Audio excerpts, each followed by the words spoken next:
Kalau di Islam itu kan sudah final. Berbicara mengenai Mesias itu Nabi Isa alaihissalam Al-Masih, seorang nabi yang diutus oleh Allah, seorang rasul diutus oleh Allah kepada Bani Israel. Beliau diberi kemudian ketetapan, diberi hikmat untuk mengajarkan kepada kaumnya Bani Israel sebagai penyampai firman kepada Bani Israel. Jadi Al-Masih dalam Al-Quran itu sudah final. Alqaha ila Maryam wa ruhum minhu fa'aminu billah wa rasulih. Jadi diterangkan dalam Al-Quran seperti itu. Jadi Nabi Isa alaihissalam adalah sosok Nabi yang diutus kepada Bani Israel. Beliau adalah Al-Masih Isa putra Maryam. Al-Quran surah An-Nisa ayat 171. Nah, sedangkan dalam pengajaran Nabi Isa dalam Al-Quran tidak pernah berpesan akan datangnya Nabi Isa palsu sebagai penyesat. Berarti dalam hal ini umat Islam tidak punya kewajiban untuk mencari Nabi Isa palsunya. Innamal masihu Isa bin Maryam Rasulullah wa kalimatuhu. Jadi tidak ada di dalam Al-Quran konsep Nabi Isa palsu, itu nggak ada. Jadi tidak ada kewajiban untuk mencari Nabi Isa palsu. Sedangkan di dalam pengajaran Bible, Yesusnya berpesan agar waspada kepada Yesus palsu. Misalnya di dalam Lukas 21 nomor 8. Yesus berkata kepada Bani Israel muridnya agar waspada kepada penyesat yang datang kepada mereka dengan memakai nama Yesus dan berkata, akulah dia. Waktunya sudah dekat, kata Yesus, jangan kamu ikuti mereka, jangan kau percaya kepada mereka. Nah, jadi menurut Yesus ada Yesus palsu yang datang kepada muridnya angkatan pertama dan berkata, akulah dia. Nah, saya melihat saudara di dalam prosesi penangkapan terhadap oknum yang nantinya disalib, oknum ini mengaku Yesus dan oknum ini berkata, akulah dia.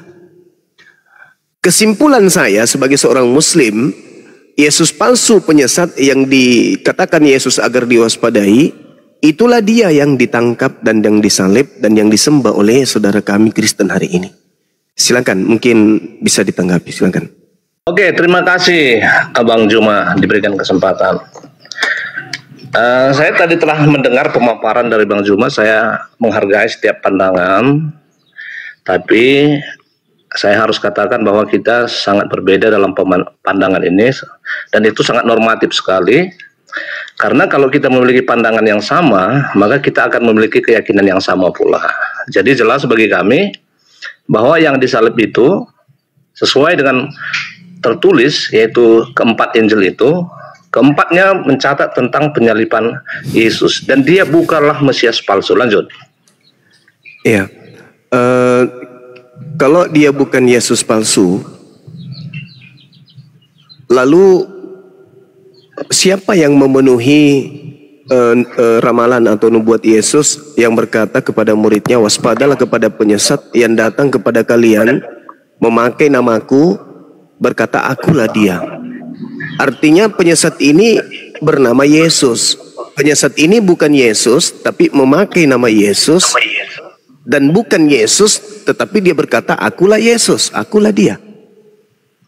Berarti harus ada tokoh yang muncul, yang bukan Yesus, tetapi memakai nama Yesus, dan berkata, akulah Yesus, dan ada pengikutnya. Harus, karena itu perkataan Yesus, harus ada orang yang muncul sebagai penyesat memakai nama Yesus Kristus dan berkata akulah Yesus Kristus. Dan kata Yesus dia akan menyesatkan banyak orang. Berarti Yesus palsu yang bernama Yesus ini dan bergelar Kristus ini dan yang berkata akulah Yesus ini harus memiliki pengikut banyak. Kalau itu bukan Yesus yang Anda ikuti dan Kristen bukan yang orang banyak ini, lalu siapa? Silakan. Oke, terima kasih. Oke, kalau saya coba ikuti logika pikir Bang Juma, dia berkata bahwa suatu hari akan ada penyesat dan mengaku bahwa dia Yesus. Nah, dalam konteks kekristenan, saya dengar dalam Islam pun bahwa Isa datang kembali. Kalau kita bawa logika pikir seperti ini, maka pandangan teologis yang mengatakan bahwa Yesus datang kedua kali itu pun itu wajib ditolak juga.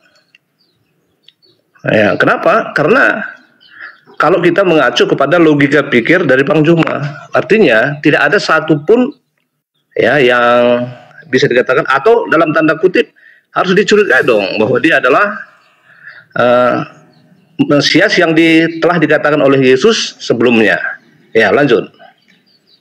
Ya, kalau di dalam Al-Quran, Nabi Isa ketika dicoba untuk ditangkap oleh orang-orang kafir pada zamannya, Nabi Isa diselamatkan oleh Allah. Al-Quran menarasikan itu dalam surah An-Nisa ayat 158. Bahwa aku mengangkat Nabi Isa setelah mengalami ancaman pembunuhan. Dan lagi-lagi kalau itu yang kita bahas, di dalam khutbah Petrus pun diterangkan hal yang sama.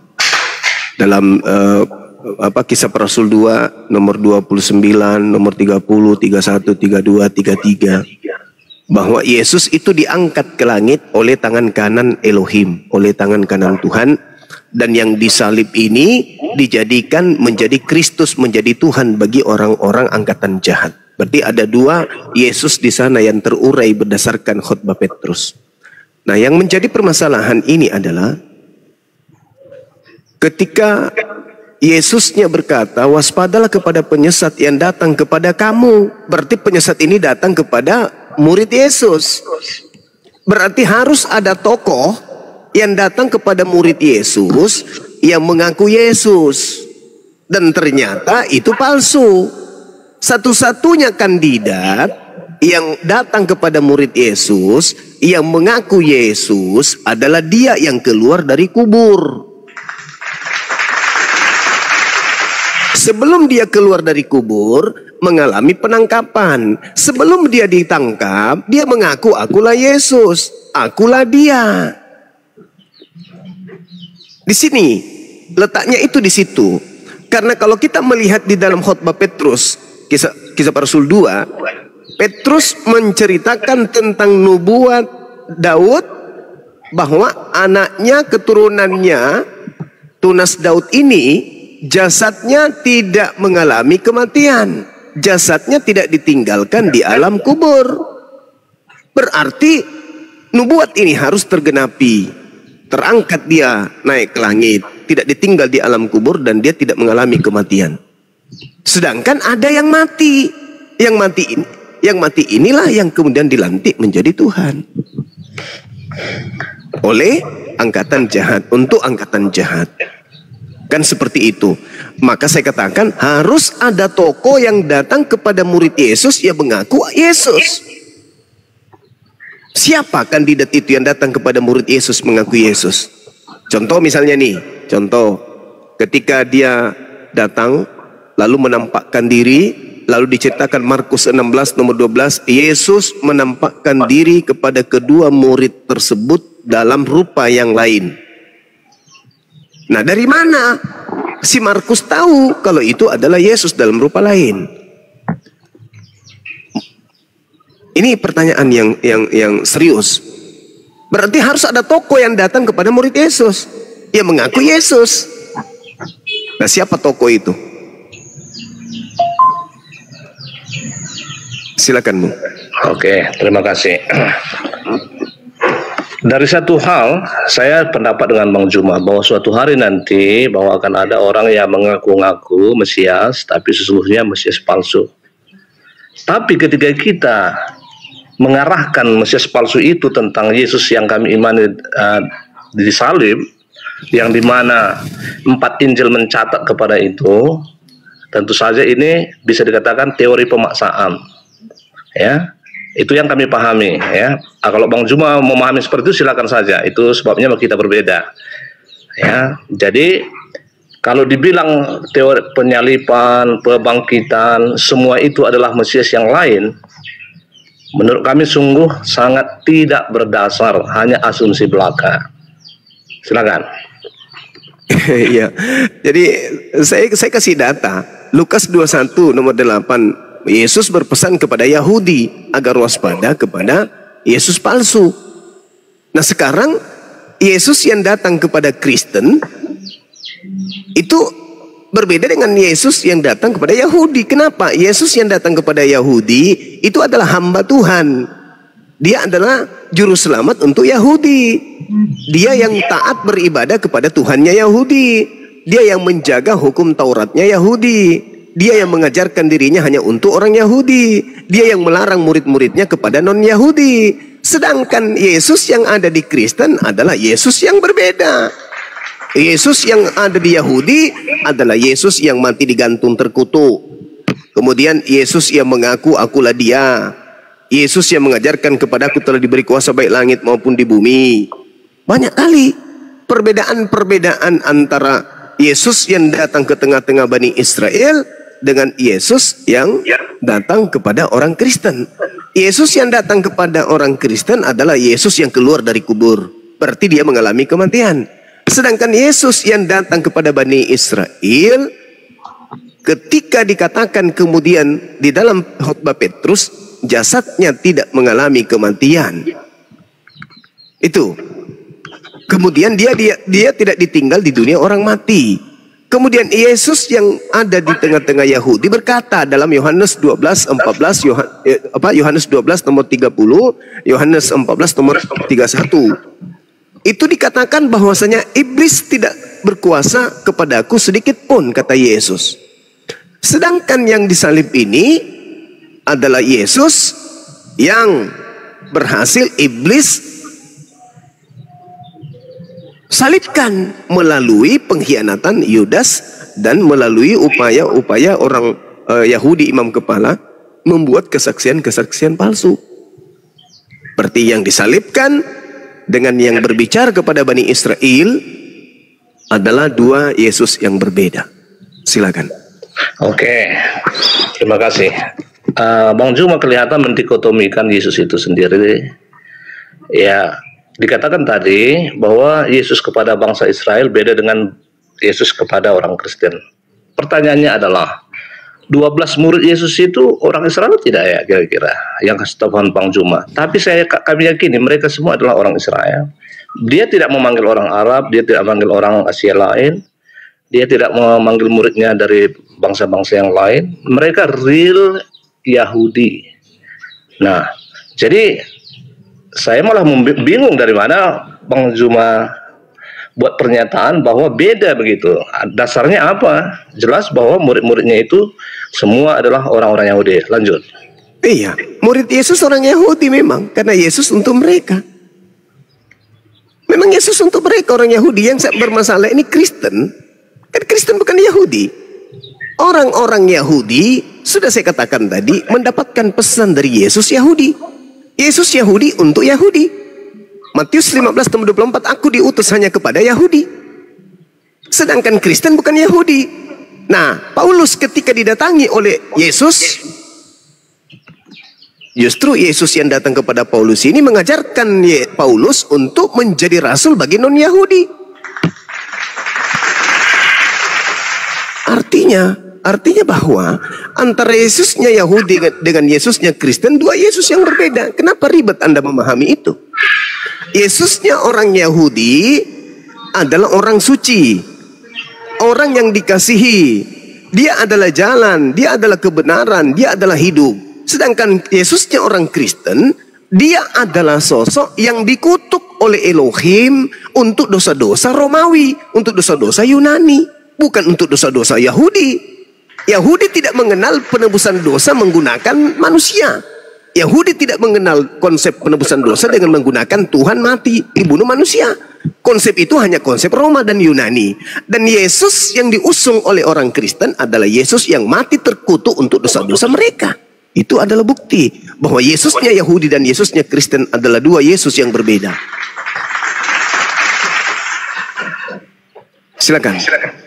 Ya, saya lanjutkan. Tadi Bang Juma kalau tidak salah mengutip Injil Matius tentang pengutusan Yesus khusus kepada bangsa Israel atau Yahudi. Ya.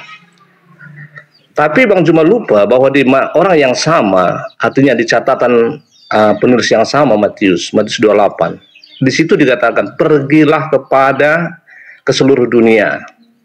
Beritakanlah Injil kepada segala makhluk. Untuk memahami pernyataan itu, kita tidak bisa mencomot satu ayat baru menyimpulkannya. Artinya, kalau kami, sudut pandang kami, selama Yesus hidup, memang dia diutus kepada bangsa Yahudi, tetapi berita tentang keselamatan itu harus disampaikan kepada seluruh makhluk. Silakan.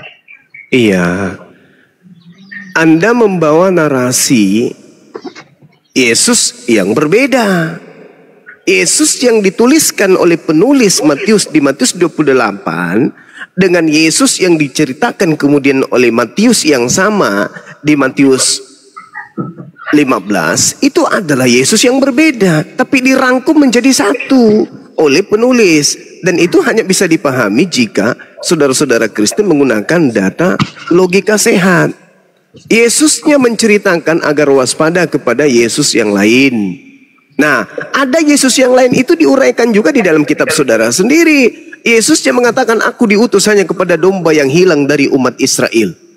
Kemudian setelah berjalannya waktu, muncul juga pengakuan ada Yesus yang mengaku diutus kepada seluruh makhluk.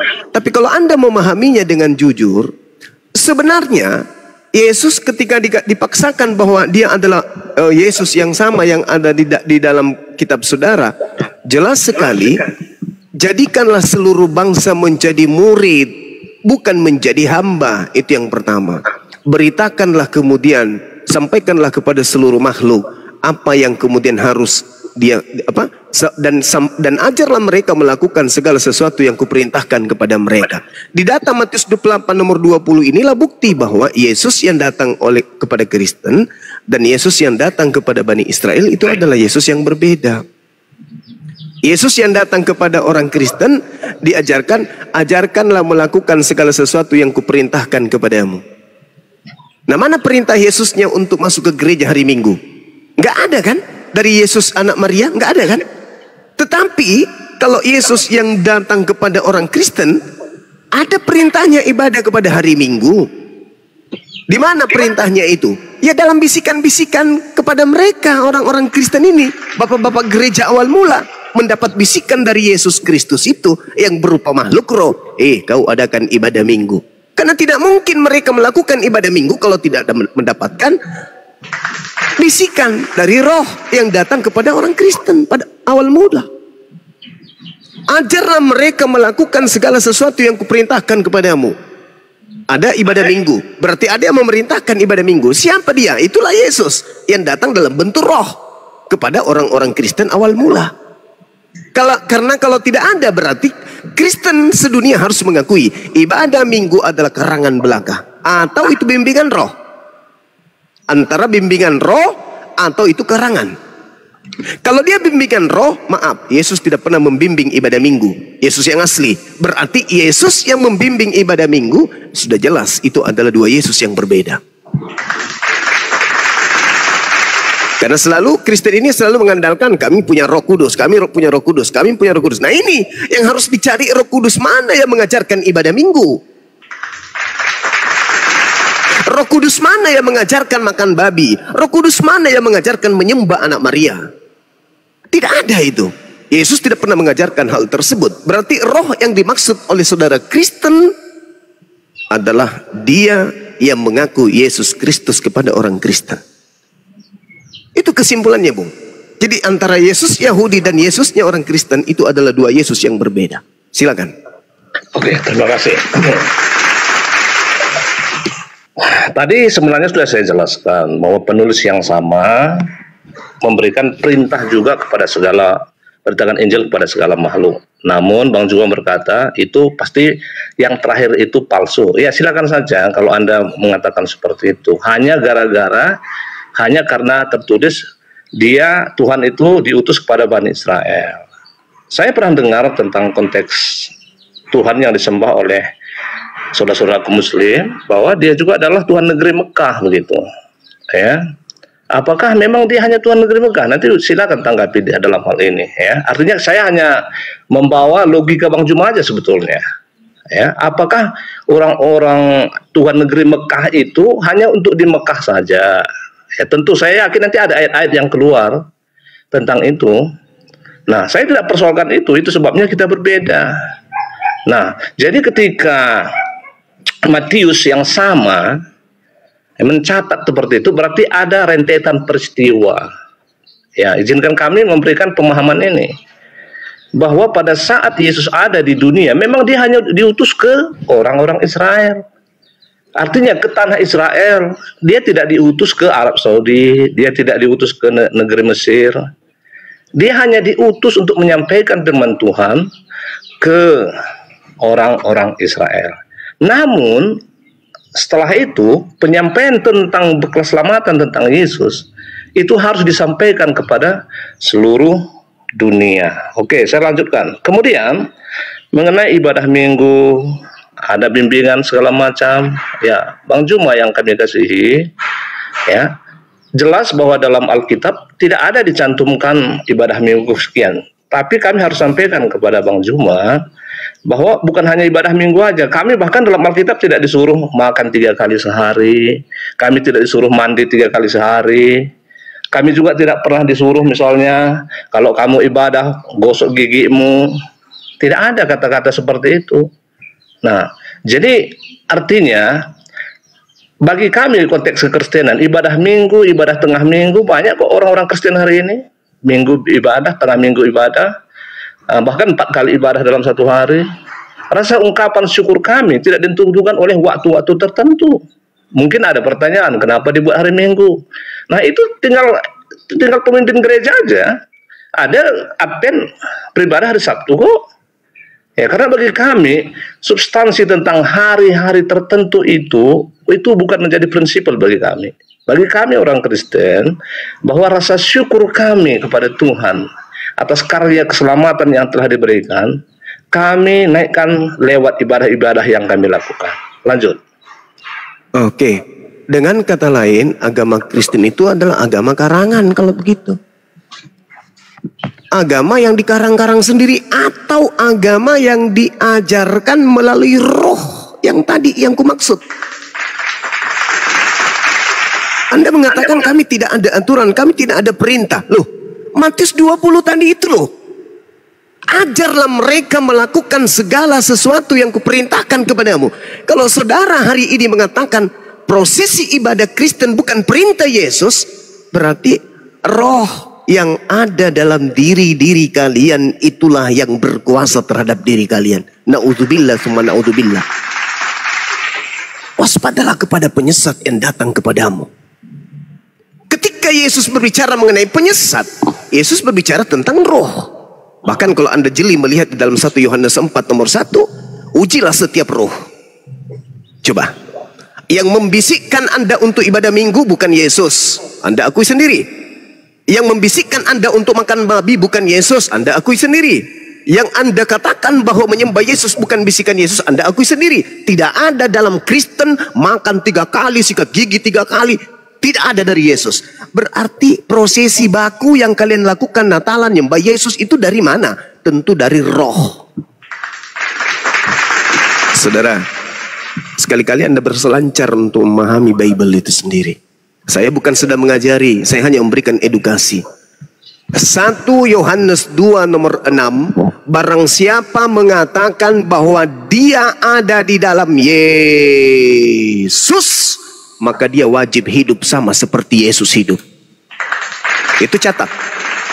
Jadi kalau hari ini Anda menemukan diri Anda hanya hidup dalam karangan, stop. Tinggalkan kebodohan itu. Anda harus hidup sama seperti Yesus hidup. Wajib hukumnya. Karena itu dalil. 1 Yohanes 2 nomor 6, barang siapa yang mengaku dirinya ada dalam Yesus Kristus, maka dia wajib hidup sama seperti Yesus hidup. Itu dalil, Bung. Jadi kalau hari ini saya mengatakan Yesusnya Kristen dan Yesusnya Yahudi itu berbeda, memang berbeda. Yesusnya orang Yahudi mengajarkan wajib hidup sama seperti dirinya. Yohanes 12 nomor 14. Yohanes 14 nomor 12, sorry. Yohanes 14, Yesusnya memberikan kepada ultimatum kepada dunia. Yohanes 14 nomor 31. Dunia harus tahu bahwa aku Yesus senantiasa mengasihi Bapa dan aku senantiasa melakukan apa yang diperintahkan Bapa kepadaku. Bahkan Yesus menutup nih, Yohanes 10 nomor 27. Aku mengenal pengikutku, pengikutku mengenal aku, mereka mendengarkan suaraku dan mereka mengikuti aku. Jadi kalau Yesus mencerminkan sebagai seorang Yudaism yang taat, pengikutku harus sama seperti aku. Lah, saya tanya, siapa yang mengajarkan kalian ibadah minggu? Oh, memang nggak ada katanya. Berarti roh yang ada pada diri kalian itulah yang membimbing kalian menjauh dari ajaran Yesus yang asli. Oke saudara, sekali lagi saya katakan kepada saudara, saya tekankan, menurut pendalaman materi yang ada dalam Bible itu sendiri, Yesus itu ada dua. Kata Yesus, apakah betul? Ya, apa kata Yesus? Matius 24 nomor 24. Sebab Yesus palsu, Mesias palsu, Kristus palsu akan datang dan akan melakukan banyak mujizat dan kekuatan-kekuatan yang dahsyat sehingga dia menyesatkan orang-orang pilihan juga. Sekiranya mungkin dia juga menyesatkan orang-orang pilihan. Maksudnya murid-murid Yesus pun akan disesatkan. Apalagi orang-orang Kristen yang hidup di 2000 tahun setelah itu. Jadi sederhana. Di awal tadi saya mengatakan, Yesus berkata kepada muridnya, waspadalah kepada penyesat yang datang kepadamu dengan memakai nama Yesus dan berkata, akulah Yesus. Dia akan menyesatkan banyak orang. Hari ini Kristen mengikuti oknum yang mengaku Yesus. Coba Anda lihat di dalam Matius 28 nomor 18. Dia bangkit pada hari Minggu, lalu kemudian menampakkan diri kepada murid-murid Yesus yang asli. Di antara mereka ada yang ragu, ada yang tidak percaya. Lalu dia mengatakan apa? Kepadaku telah diberi kuasa langit dan bumi. Pergilah ke seluruh bangsa, jadikanlah seluruh bangsa menjadi pengikutku. Ajarlah mereka melakukan segala sesuatu yang kuperintahkan kepadamu. Mana perintahnya ibadah minggu? Nggak ada. Kenapa Kristen melakukan perintah ibadah minggu? Karena ada yang membisikkan mereka untuk ibadah di hari Minggu. Siapa itu? Yesus yang asli? Bukan. Yesus yang asli pun diakui tidak ada perintahnya. Berarti yang mengajarkan kalian untuk melakukan ibadah minggu adalah makhluk roh yang bertengger di dalam diri kalian yang kalian sebut dengan Roh Kudus itu. Silakan. Oke, terima kasih. Maaf Bang Juma, sekali lagi saya bantah bahwa siapa yang menyuruh ibadah minggu bisikan roh, itu pendapat Bang Juma, silakan. Tapi saya sebagai orang Kristen tidak ada mengenal istilah kami beribadah minggu karena bisikan roh. Nah, itu ya kami lakukan. Tadi saya katakan substansi orang Kristen itu bukan fokus kepada syariat A, B, C, D, ya seperti yang saya katakan tadi. Masuk kamar mandi ya harus kaki kiri, kalau berdoa harus cuci ini, cuci itu. Orang Kristen itu, inti dari perintah Yesus itu adalah mewartakan bahwa Yesus adalah juru selamat, bahwa Yesus itu adalah karunia Tuhan, bahwa dunia ini butuh Yesus. Nah, inti kekristenan itu gak ribet. Kekristenan itu sederhana sekali. Bahwa Yesus yang kami terima itu wajib kami beritakan, termasuk dalam room ini. Kalau Anda tidak mau sependapat, nggak masalah. Itu membuat kita ada diskusi pada hari ini. Nah, tetapi sederhananya seperti itu, Bang Juma, ya, bahwa saya tidak berkata ini bisikan roh, tidak. Orang-orang Kristen yang sepengetahuan saya, kenapa beribadah minggu itu semua bukan soal bisikan roh, tapi soal tafsiran saja. Karena para rasul-rasul memecah-mecah roti pada hari Minggu, hari pertama minggu itu, ya. Jadi hari ketujuh itu adalah hari Sabat atau Sabtu. Hari pertama itu adalah memecah-mecah roti. Sehingga bapak-bapak gereja mengambil keputusan Yesus bangkit pada hari Minggu, maka dialah kebangkitan. Dialah kebangkitan dan hidup. Ya, kita rayakan kebangkitan itu. Sebab Yesus kalau tidak dibangkitkan, kepercayaan kami sia-sia. Kalau dia hanya di kuburan saja sampai hari ini, nggak ada artinya kekristenan. Justru karena Yesus itu bangkit, maka seluruh manusia juga akan dibangkitkan. Karena Yesus itu memberikan jalan. Dia datang dari surga. Dia berjanji memberikan tempat bagi kami. Bahkan suatu hari akan datang, ya, dan menyediakan tempat bagi kami. Syaratnya sederhana, percayakah engkau akan itu, kata Yesus. Bagi kami orang Kristen, kami mempercayainya, Bang Juma. Ya, artinya bisikan roh itu segala macam. Maaf, seribu maaf, itu asumsi Bang Juma belaka. Atau mungkin ada pendapat Kristen yang lain. Tapi itu sebagai rasa syukur kami. Kami tidak terfokus kepada hari Minggu, hari Sabtu, hari Senin, hari apa saja. Kami bisa menaikkan rasa syukur kami terkait kepada perintah Yesus. Bagi kami, perintah Yesus itu yang jelas itu kami ikuti, saling mengasihi. Ya, artinya bahkan kepada musuh saja pun kami harus berdoa untuk mereka. Bahkan Yesus ini perintah jelas. Yesus berkata, jangan kamu mengkafirkan siapapun di antara kamu. Lihat orang Kristen apakah pernah mengkafirkan satu orang saja pun. Yesus berkata, jikalau kamu dianiaya, ini perintah. Ya, jangan balas kejahatan dengan kejahatan. Lihatlah orang-orang Kristen, kalau memang dasarnya adalah Alkitab, semakin dia dianiaya, semakin dia memberkati. Kalau memang dasarnya adalah kitab, jangan kita bicara oknum.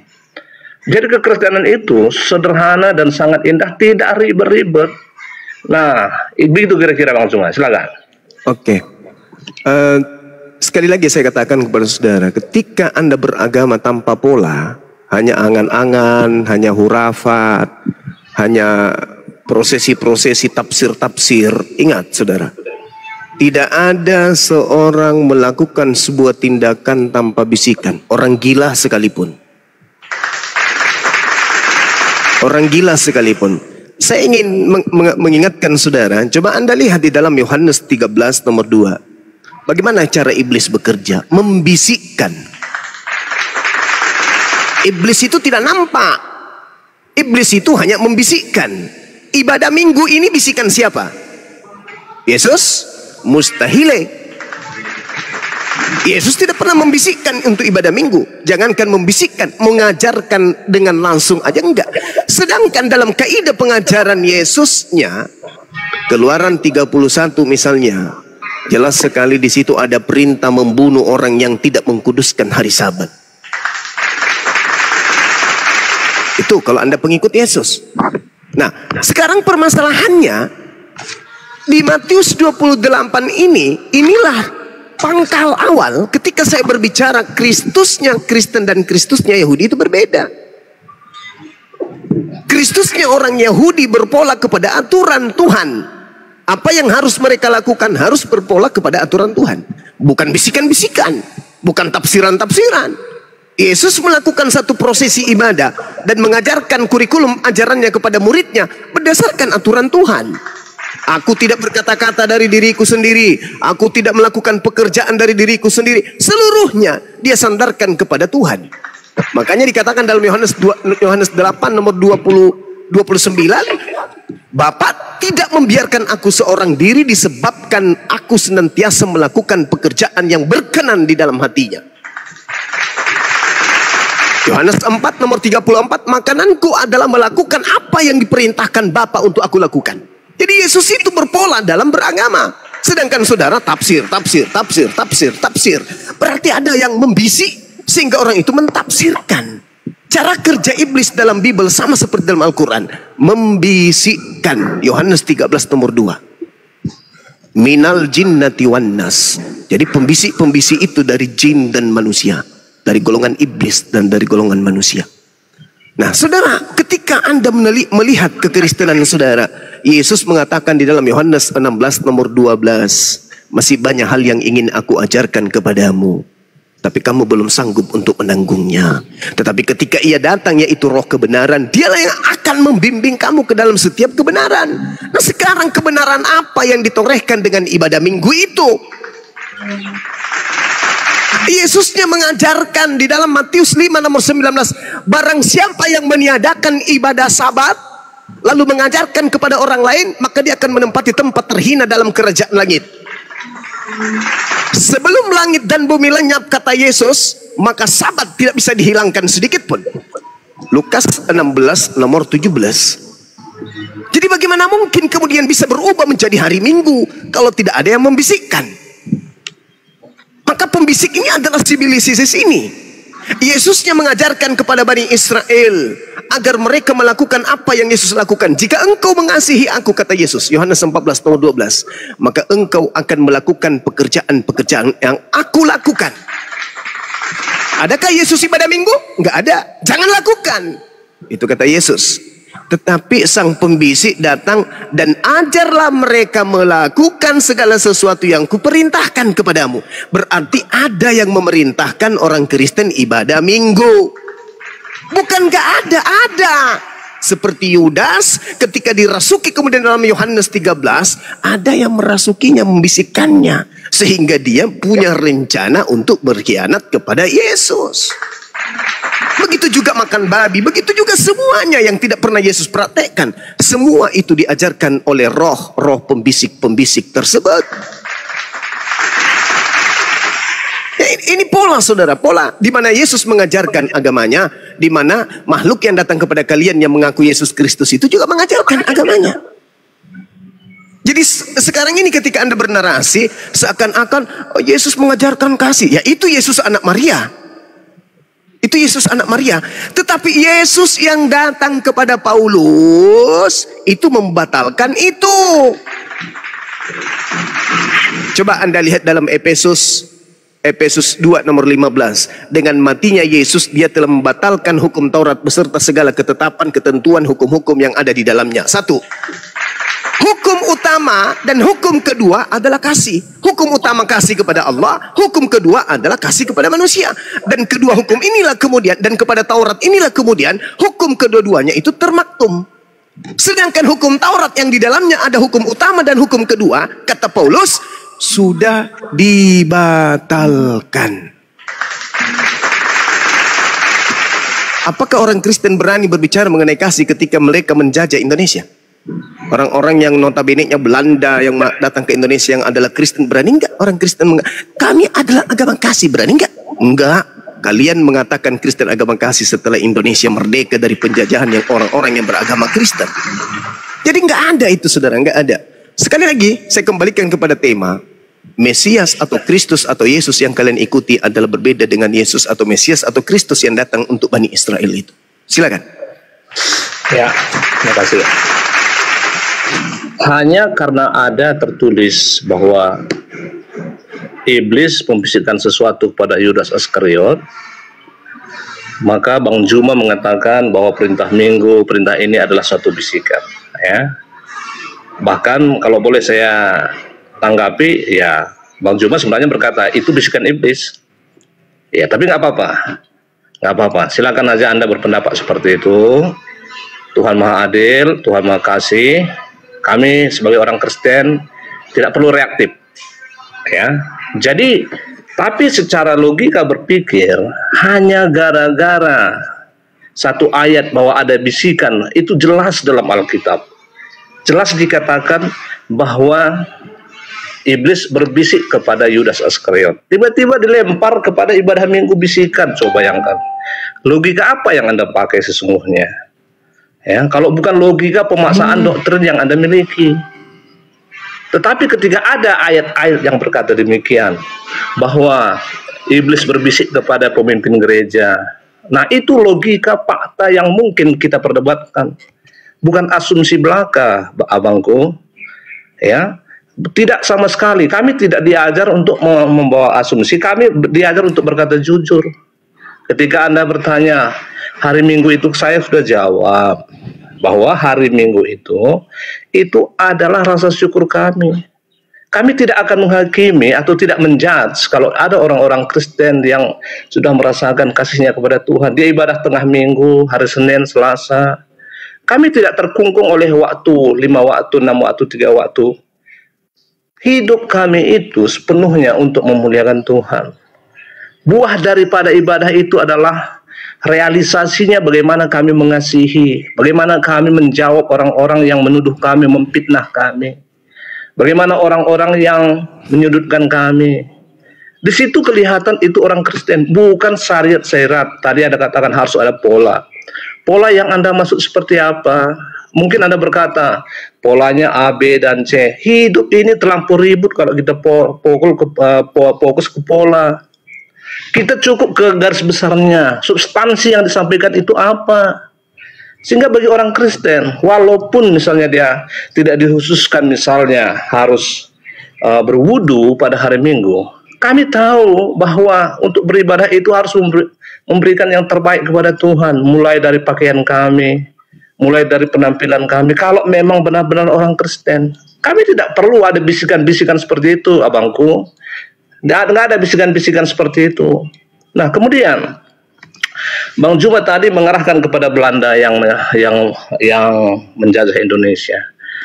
Sejak kapan Belanda mengatakan bahwa kami datang membawa kasih? Mereka itu datang dagang politik. Saya juga tidak bisa dibilang Islam berperang dengan Islam hanya gara-gara misalnya Arab Saudi berperang dengan tentara Houthi atau siapa? Ya, Afghanistan dengan ini saya tidak katakan. Saya tidak masuk ke dalam konsep itu. Ya.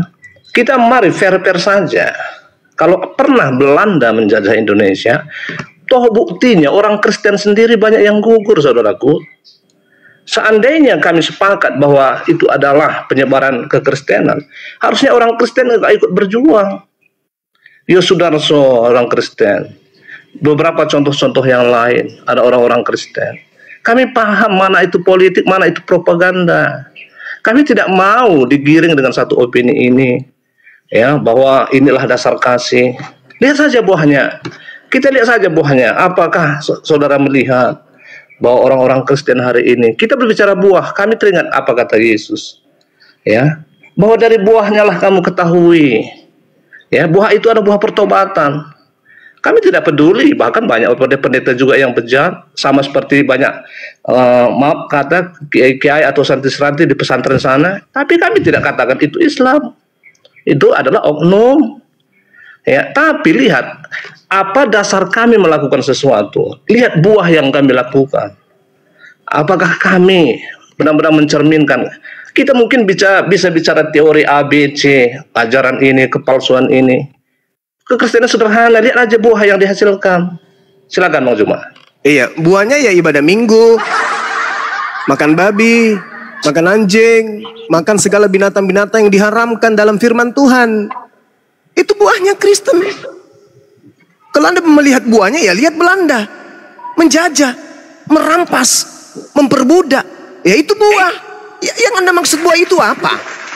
Karena di Indonesia sudah merdeka. Selamat pagi ya bro. Itu buahnya. Oh no.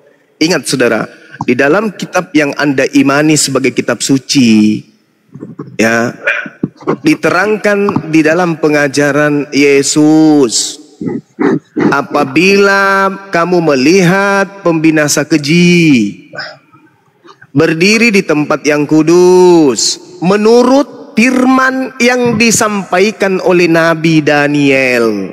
Jadi orang belajar Kristolog itu bukan hanya cuap-cuap.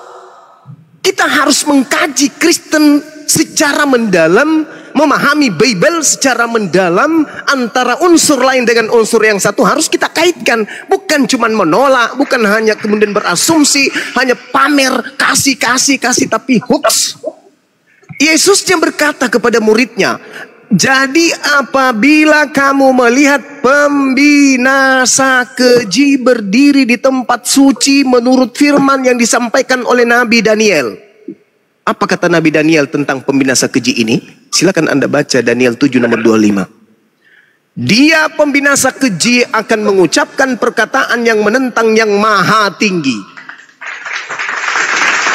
Itu dulu. Jadi kalau ada agama yang bertentangan dengan perkataan-perkataan yang maha tinggi, itu adalah ajaran sang pembinasa keji. Bukan karena dia dipoles oleh kasih, lantas kemudian pembinasaan yang dilakukan secara terstruktur itu hilang. Enggak. Dia akan mengajarkan kemudian orang melawan, menentang perkataan-perkataan sang yang maha tinggi, dan menganiaya orang-orang kudus milik yang maha tinggi, dan berusaha mengubah waktu, mengubah hukum, memutarbalikkan kemudian apa yang maha tinggi ucapkan, firmankan.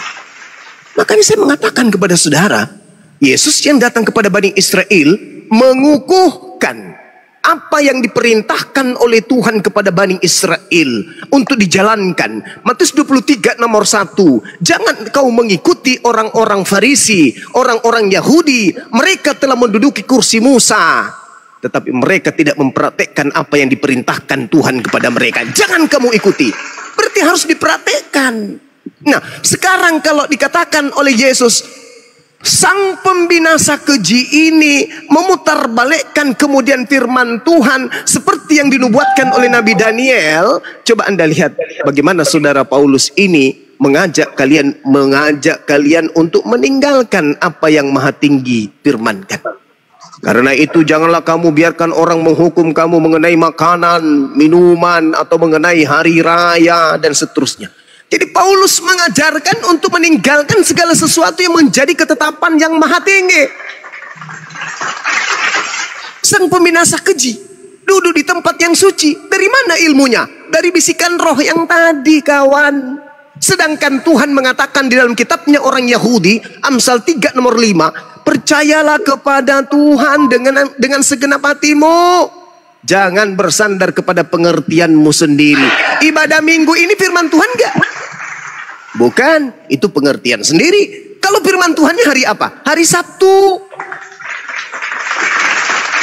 Siapa yang mengantarkan kalian ibadah minggu sampai kompak seperti itu? Ya bisikan makhluk roh yang menghantarkan kalian sepakat untuk ibadah minggu, sementara Tuhannya memerintahkan hari Sabtu. Coba, nggak usah terlalu jauh. Nggak usah bertele-tele kita untuk berdiskusi terlalu jauh hal ini. Saya ingin tanya, saudara nih. Kalau kami umat Nabi Muhammad, datangnya Nabi Muhammad, fattabi'uni, kami mengikuti instruksi beliau. Apa yang diperintahkan oleh beliau, apa yang ditetapkan oleh beliau, apa yang menjadi keputusan beliau. Sebisa mungkin kami mengikuti beliau. Dalil di dalam kitab saudara, kalau Anda murni pengikut Yesus, 1 Yohanes 2 nomor 6, barang siapa yang mengaku dia berada dalam diri Yesus, dia berada dalam imannya kepada Yesus, maka dia wajib hidup sama seperti Yesus hidup. Sekarang saya ingin tanya, saudara El Tarigan, Yesus hidup ala Yahudi atau Yesus hidup ala Kristen? Jawab. Oke, nanti saya tahu itu juga. Tapi saya izinkan saya menanggapi narasi Zuma yang sebelumnya, oke? Oke, saya tanggapi dulu.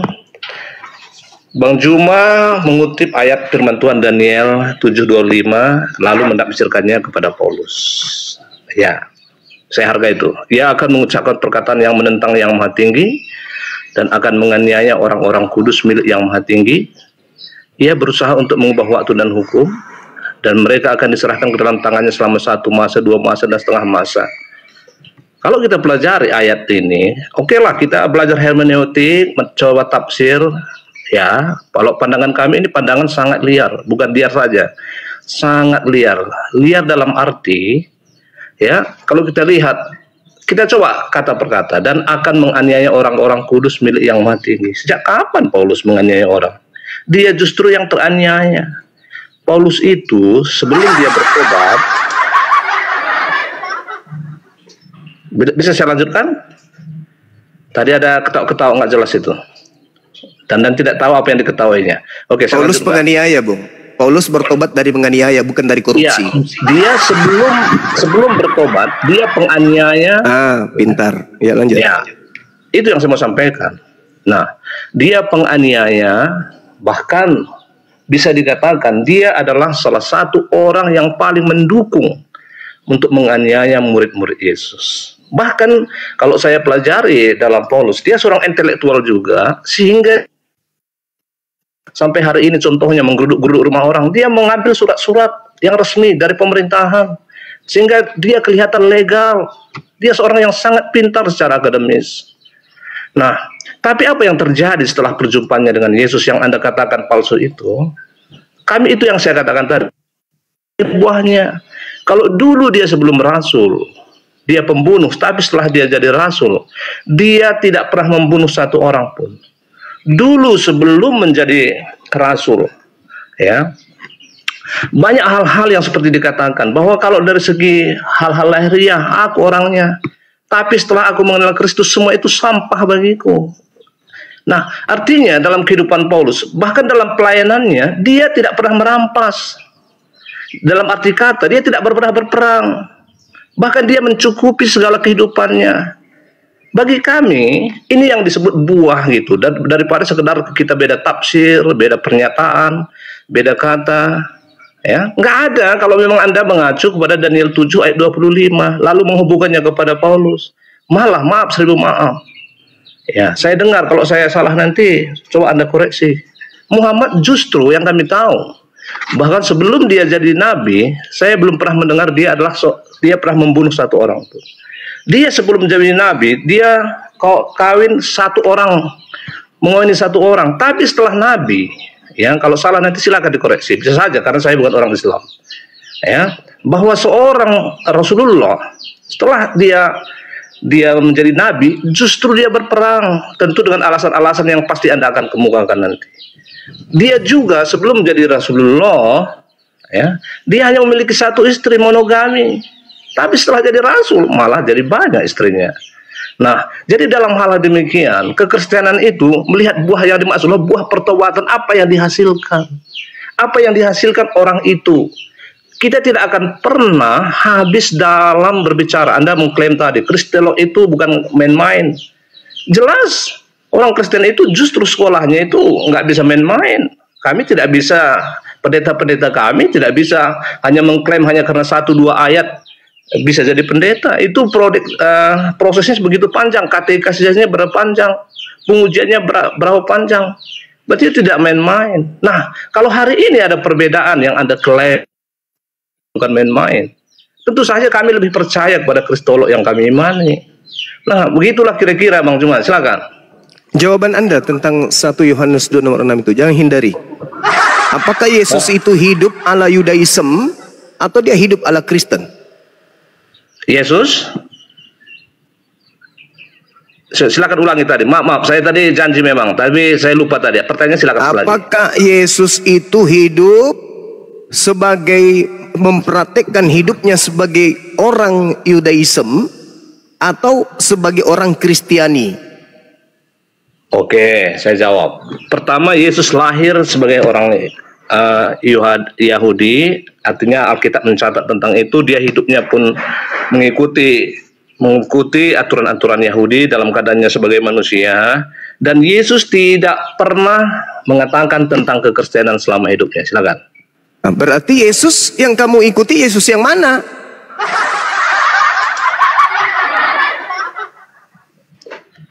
Ya, Yesus yang ada dalam Alkitab, Bung. Enggak, Yesus kan Anda sudah menjawab simpulnya kan. Yesus itu mempraktikkan hidup sebagai orang Yahudi. Anda hidup sebagai orang Kristen. Yang Anda ikuti siapa hidup sebagai orang Kristen? Sedangkan Yesus yang asli hidup sebagai orang Yahudi. Anda hidup sebagai orang Kristen. Yang Anda ikuti siapa? Oke, silakan. Yang kami ikuti bukan kehidupan lahiriah Yesus, tapi perintah-perintah Yesus. Lanjut. 1 Yohanes 2 nomor 6, dia wajib hidup sama seperti Yesus hidup. Yesus hidup sebagai orang Yahudi. Lah terus kenapa Anda tidak hidup sebagai orang Yahudi? Oke. Boleh saya jawab ya? Jadi kalau Anda mengacu pada ayat itu tanpa memahami konteks luasnya, maka kami bahkan harus jadi orang Yahudi dong. Nah, memang dalilnya begitu, wajib. Coba Anda baca 1 Yohanes 2 nomor 6. Barang siapa yang mengatakan bahwa ia ada di dalam Yesus, dia wajib hidup sama seperti Yesus hidup. Silakan Anda pahami konteksnya berbicara tentang itu. Ya, Yesus hidup sebagai apa dia? Kristen atau sebagai Yahudi? Itu kan kesimpulan Anda langsung tanpa mempelajari konteksnya. Ini dalil. Yesus hidup secara global, hidupnya dari tidur sampai tidur kembali, hidup sebagai Kristen atau hidup sebagai Yahudi. Itu kesimpulannya. Oke, silakan. Kalau itu pendapat Anda silakan aja. Tapi yang kami pahami bahwa barang siapa mengatakan bahwa ya ada dalam dia, ia wajib hidup sama seperti Kristus telah hidup, itu soal pengampunannya, soal kasihnya. Kok Anda tafsir kemana-mana? Yesus hidup sebagai Yahudi atau hidup sebagai Kristen? Itu dulu. Anda juga tafsir juga kan? Saya Jujur. tidak mentafsirkan. Silakan jujur. Yesus hidup ini sebagai Yahudi kah? Atau Yesus itu hidup sebagai Kristen kah? Oke. Itu di bagian yang lain. Tapi Anda memaksakan di 1 Yohanes 2 ayat 6 ini kepada pemahaman Anda ini yang keliru, Bung. Bukan. Saya sedang bertanya kepada saudara. Saya minta Anda jujur. Yesus itu hidup mulai dari bangun tidur sampai tidur kembali, hidup sebagai Yahudi atau hidup sebagai Kristen? Oke, saya terangkan lagi pelan-pelan. Ya, pertanyaan Anda menggiring bahwa kehidupan Yesus secara Yahudi, maka Anda ambil ayat 1 Yohanes 2 ayat 6, maka 1 Yohanes 2 ayat 6 itu harus mengacu kepada kehidupan Yesus secara lahiriah. Itulah Wajib. yang saya tangkap. Nah, itu yang Wajib. saya tangkap. Itu dalil. Nah, Wajib. disinilah perbedaan kita. Loh, berarti Anda bukan pengikut Yesus. Kan harus hidup sama seperti Yesus hidup. Wajib. Nah, sekarang kalau Anda hidup dengan pola kekristenan, berarti Anda tidak sedang mengikuti Yesus yang asli. Anda sedang mengikuti Yesus pembisik. Kan tadi udah aku bilang kan? Barang siapa yang mengatakan bahwa ia ada dalam diri Yesus, maka dia wajib hidup sama seperti Yesus hidup. Yesus kalau dia bangun tidur, yang dia lakukan pertama apa? Kristen kalau dia bangun tidur, yang dilakukan Kristen apa? Makanannya Yesus, cara hidupnya Yesus, cara beribadahnya Yesus, cara berhubungan dengan Tuhannya Yesus. Dengan Kristen hari ini, tempat ibadahnya Yesus. Dengan Kristen hari ini, kitab yang dibaca Yesus. Dengan Kristen hari ini. Inilah yang saya terangkan, bahwa Kristen ini bukan pengikut Yesus asli. Kalau Kristen ini pengikut Yesus asli, maka Kristen akan tampil sebagai seorang Yahudi yang menjaga Torah. Silakan. Oke. Nah, kita kembali, saya hanya sampaikan kembali, inilah letak perbedaan kita. Bahkan dalam konteks ini kita memiliki perbedaan yang sangat tajam ya. Kalau saya ikuti logika Anda. Ya, walaupun logika saya Anda mungkin tidak pernah pahami sebetulnya. Topik saya paham, Bung, saya paham. Saya ikuti, saya belajar mengikuti logika Anda. Kalau kita hidup sama seperti Yesus hidup, seperti dia orang Yahudi, pertama kita ini bukan orang Yahudi. Nah, satu, itu. Belum. Silakan, tunggu dulu. Iya, silakan. Oke. Pertama, kita bukan orang Yahudi. Mantap. Udah. Kedua, ya, kehidupan Yesus dalam dunia itu, kami tidak tahu dia jam makan jam berapa, dia minum jam berapa. Ya, kami tidak tahu dia apakah berambut panjang atau tidak seperti yang ada di film-film itu. Apakah dia waktu itu sudah ada sikat gigi, apa kendaraannya? Kami bukan seperti itu, Bang Jumaku. Bukan. Kalau seperti itu sangat dangkal. Kami hanya lihat wajib sama seperti Yesus itu hidup itu. Konteks yang kami dapat jauh lebih mulia dari sekedar lahiriah seperti bahwa Yesus berarti Anda melampaui Yesus. Yesus kami mengajarkan mengasihi, bahkan musuh pun kami kasihi. Ini kewajiban, buktinya Yesus pada waktu disalib. Dia berkata, ampunilah mereka Bapa, karena mereka tidak tahu apa yang mereka perbuat. Nah, jadi Yesus juga mengajarkan inti daripada kehidupan itu adalah kasih. Dia membuat satu perumpamaan. Siapa yang ketika ada orang bertanya, siapa sesungguhnya sesama manusia itu? Yesus katakan bahwa dalam perjalanan ada seorang yang jatuh. Tiba-tiba lewat orang Lewi, lewat orang dari suku-suku yang lain, tapi lewat Samaria, orang yang dianggap kelas bawah dalam konteks Israel, tapi dia justru yang mempraktekkan kasih. Nah, yang kami pahami hidup seperti Kristus hidup itu bukan dia cara berjalan, bukan jenggotnya berapa panjang, bukan berapa makan, atau di bait suci, atau di sinago di mana dia duduk. Itu mungkin ajaran Anda tentang sunnah Rasulullah Muhammad. Silakan Anda seperti itu. Kami tidak seperti itu, Bung. Silakan. Oke, baik. Jadi janganlah terlalu lebay kali jenggotnya, kumisnya, ya sampai harus kayak gitu. Jangan. Tentang konsep bertuhan aja dulu. Apakah sama gitu loh dengan Yesusnya, dengan Kristen? Kan berbeda pola itu. Lalu kemudian kasih, berbicara mengenai kasih, selalu mengunggulkan kasih. Saya Bung, sebagai seorang manusia nih, tidak saya menganggap kasih orang Kristen itu ketika mengajarkan anaknya menyembah kepada makhluk yang bernama Kristus dan menjadikan anak saya menjadi seorang Kristen, di mana hidup kekristenan ini tidak sama seperti hidupnya Yesus. Itu bukan kasih. Mengajak anak-anak yang baru lahir yang tidak punya dosa menyembah Yesus, ibadah minggu, makan babi, menjadi Kristen, itu bukan kasih. Kenapa? Karena itu tidak diajarkan oleh Yesus. Apalah artinya Anda mengasihi orang, membantu orang, bersenyum-senyum ria, tapi Anda mengajarkan orang lain tidak hidup seperti Yesus hidup? Itu namanya membunuh manusia secara tidak langsung. Itu namanya membinasakan manusia secara tidak langsung. Sama seperti Anda ini, korban dari orang tua. Mengajarkan Anda menjadi Kristen, hidup tidak seperti Yesus hidup. Sedangkan Yesusnya dikatakan dalam 1 Yohanes 2 nomor 6, barang siapa yang mengatakan bahwa ia ada di dalam diri Yesus, maka wajib hidup sama seperti Yesus hidup. Enggak usah terlalu lebay, rambutnya harus gondrong, mandi tiga. Enggak usah yang itu. Pola keagamaan aja dulu. Pola keagamaan aja dulu. Yesusnya sendiri mengatakan bahwa aku mengenal pengikutku, mereka mendengarkan suaraku dan mengikuti aku.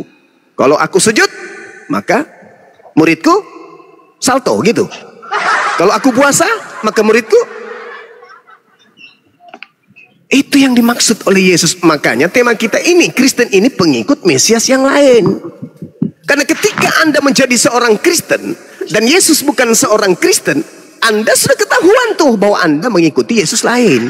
Karena tidak mungkin orang menjadi Kristen kalau tidak ada yang membisikkan untuk menjadi Kristen. Tidak mungkin. Kenapa ada gereja? Kenapa ada hari Minggu? Kenapa ada Natalan? Kenapa? Karena sudah ada yang membisikkan lebih dulu. Dan bisikan-bisikan ini dijadikan sebagai pola keagamaan. Sehingga terstruktur, terencana dan masif. Dijadikan sebagai sebuah simbol-simbol keagamaan. Natal tidak mungkin tidak ada yang membisikkan. Pasti ada bisikan terlebih dahulu yang mengantarkan orang-orang terdahulu kalian, bapak-bapak gereja kalian yang utama itu untuk melakukan hal tersebut. Jadi tidak mungkin. Makanya di dalam kitabnya orang Yahudi dikatakan bahwa kamu harus berpegang kepada perintah Tuhan dan jangan kamu bersandar kepada tafsiran-tafsiranmu sendiri. Minggu tidak ada dalil. Makan babi tak ada dalil. Menyembah Yesus tak ada dalil. Artinya bahwa apa yang dilakukan oleh saudara kami Kristen hari ini itu bersandar kepada pengertiannya sendiri. Pengertiannya dihasilkan dari bisikan-bisikan yang ada kepada mereka yang mereka katakan sebagai Roh Kudus. Sedangkan Yesus melakukan segala sesuatu yang difirmankan. Yohanes 12:49, aku berkata-kata bukan dari diriku sendiri. Coba, bicara aja Yesus itu tidak berani. Ngarang sendiri, tafsir sendiri. Dia berbicara berdasarkan apa yang difirmankan kepadanya. Makananku adalah melakukan apa yang diperintahkan Bapa untuk aku lakukan. Apa yang dilakukan Yesus itu perintah Bapaknya. Sedangkan Kristen melakukan sesuatu ini bukan perintah siapa-siapa. Bukan perintah Sang Bapa, bukan perintah Yesus, bukan perintah siapa-siapa. Kecuali satu, perintah Roh yang datang kepada kalian. Jadi kembali kepada yang saya pertanyakan saudara, untuk membuktikan bahwa Kristen ini mengikuti Mesias palsu, lihat Kristen. Karena pola standarnya adalah 1 Yohanes 2 nomor 6. Barang siapa yang mengaku Kristus ada di dalam dirinya, maka dia wajib hidup sama seperti Kristus hidup. Nah, sekarang permasalahannya, saya kasih ruang kepada saudara. Ketika Anda menemukan diri Anda tidak kemudian tidak kemudian beribadah sama seperti Yesus beribadah, maka hanya ada satu kandidat, yaitu yang sama seperti yang kamu ikuti, polanya adalah Yesus yang lain. Barang siapa mengatakan bahwa ia ada di dalam dia wajib hidup sama seperti Yesus, sama seperti Kristus hidup. Nah, kalau yang kalian ikuti ini persis seperti Kristus hidup, berarti Kristus yang kalian ikuti ini siapa?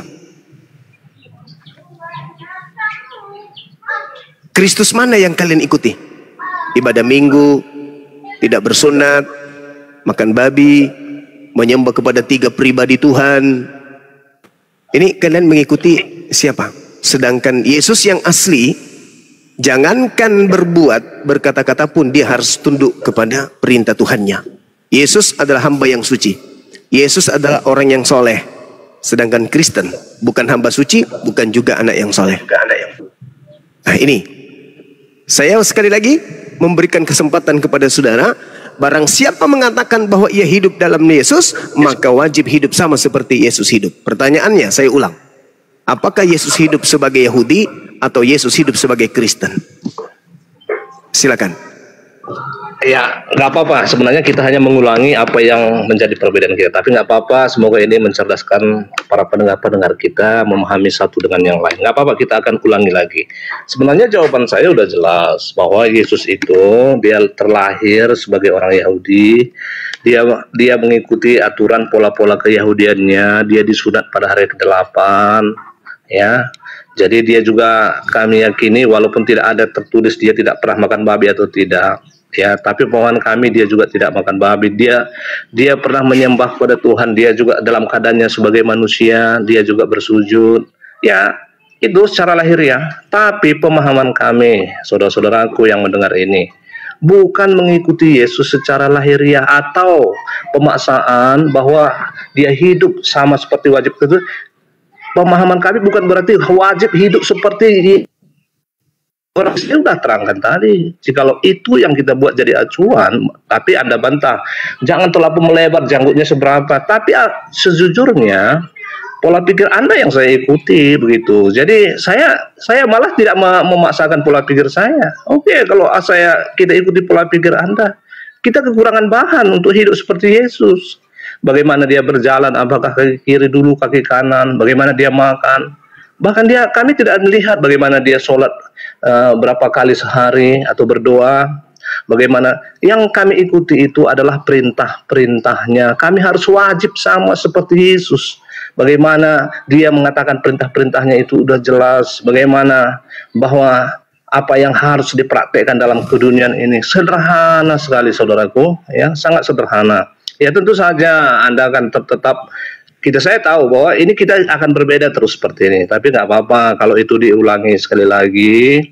Ya, tadi udah semua yang saya sampaikan tentang kekristenan. Bahkan saya belum pernah bertanya tentang Islam sama sekali. Saya tadi udah bertanya selintingan, Anda tidak pernah menjawab sama sekali. Silakan. Oke, baik. Jadi pada akhirnya setelah muncul keputusasaan, ternyata tidak mengikuti cara hidup Yesus, malah mencoba mengatakan apa yang diperintahkan Yesus itu yang kami lakukan. Justru itu yang saya minta jawabannya. Mana perintah Yesus ibadah minggu? Mana perintah Yesus menjadi Kristen? Mana perintah Yesus pelajari Bible Perjanjian Baru? Mana? Ternyata itu nggak ada sama sekali. Artinya bahwa Yesus ketika sebagai Yahudi, Yesus melakukan segala unsur kehidupannya sebagai manusia, tunduk berserah diri kepada apa yang diperintahkan oleh Sang Tuhan. Yesus sendiri berbicara berdasarkan kehendak Tuhan. Yesus berbuat berdasarkan kehendak Tuhan. Apa yang Yesus lakukan selalu sesuai dengan kehendak Bapa. Kristen, jangankan kehendak Bapa, kehendak Yesus aja kagak. Maka Yesus menerangkan di dalam Matius 7 nomor 22-23, besok hari orang Kristen yang tidak melakukan kehendak Yesus ataupun kehendak Bapa ini, ketika bertemu dengan Yesus, apa kata Yesus? Enyahlah daripadaku wahai Kristen, aku tidak mengenal kalian, kalian semua adalah pembuat kejahatan. Itu finalnya. Kata Yesus, waspadalah kepada nabi-nabi palsu yang datang kepadamu dengan memakai nama yang menyamar seperti domba, padahal mereka adalah serigala yang buas. Dari buahnya kau dapat mengenal mereka. Apa buahnya? Tidak melakukan kehendak Bapa. Bagaimana mungkin Kristen bisa dikatakan melakukan kehendak Bapa, sedangkan melakukan kehendak Yesus aja kagak? Maka ketika hari terakhir nanti banyak orang berseru kepadaku, Tuhan, Tuhan, bukankah kami bernubuat, mengusir setan, bermujizat pakai namamu? Siapa itu? Kristen, tak mungkin umat lain. Pada saat itulah aku Yesus akan berterus terang kepada mereka, enyahlah daripadaku, aku tidak mengenal kalian, kalian semua adalah pembuat kejahatan. Saya kira selesai, Bung. Tidak ada lagi yang perlu dibahas. Mengenai kekristenan ini kita sudah final. Kristen mengikuti Kristus lain, sehingga ketika mereka bertemu dengan Kristus yang asli, mereka tidak dikenal, mereka diusir dan dianggap sebagai pembuat kejahatan alias penghuni neraka.